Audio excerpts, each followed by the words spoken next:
السلام عليكم ورحمة الله وبركاته. رجعنا معاكم في البطولة الرمضانية الثالثة لمركز شباب الكعبان، ونعتذر عن عدم وجود الأخ علي خميس لظروفه الخاصة. هكمل معاكم أنا النهاردة ومع فريق موبيركا المتأهل للمربع الذهبي، ومعانا طبعا الكابتن والمدرب بتاع فريق موبيركا خليفة المسند، ومعانا كابتن داخل المباراة وهو كابتن محمد المهندي. ويعني ندردش مع بعض شوية كده ونسأل يعني إيه رأيك في الشوط الاول في المباراه، وخصوصا ان انتوا طبعا بتلعبوا الفريق اللي هو المنافس الاول على البطوله اللي هو فريق الادعم. فانت شايف الشوط الاول ماشي ازاي؟ وشايف ان يعني بعد ما تتاهل انت شايف فريقك، شايف نقاط الضعف ونقاط القوه اللي فيه، فهتعمل ايه؟ يعني انا شايف ان انت في المباراه يعني في ضغط عليكم مستمر، وبتلعب دايما انت على الهجمه المرتده وسايب واحد قدام، فانت ايه رايك في الكلام ده؟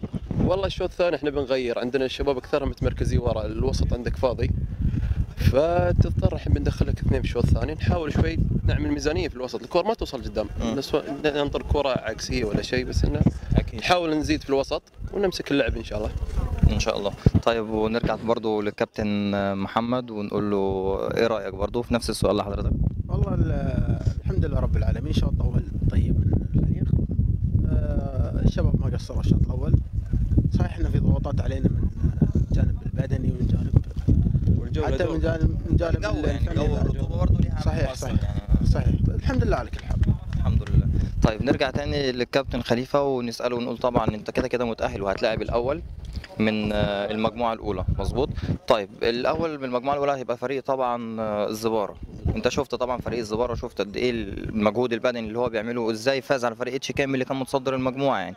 فانت شايف ان افضل طريقه ان انت تلعب معاه هيكون ايه؟ هجمات مرتده برضو ولا هتلعب ضغط؟ لا طبعا لا، تزيد انت كثافه الوسط، كل ما تزيد كثافه الوسط انت تمسك الكره، وان شاء الله الله يوفقنا. فريق مش بسيط زباره، والله مرشح للبطوله، والله يوفقنا المباراة التوفيق يعني في النهاية يا رب وإن شاء الله لنا نصيب. طيب سؤال أخير بنسأله لحضرتك وللكابتن برضو، إيه رأيك في البطولة الرمضانية بشكل عام، خصوصا بعد التأهل والإجراءات اللي اتخذت من قبل اللجنة المنظمة ضد الفرق اللي كان فيها نوع من التلاعب؟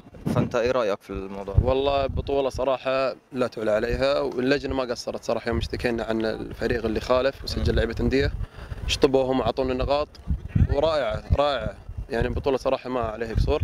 بس أنا أقول لك يعني قلت لهم أكثر مرة، بس على الملعب لو إنه يكون حشيش طبيعي أحسن للعيبة يعني. أكيد بنكلم الفيفا بإذن الله. طيب كابتن محمد.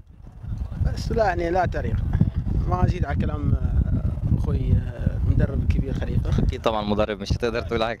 طيب شكرا، ونلتقي معكم بإذن الله في الشوط الثاني. السلام عليكم.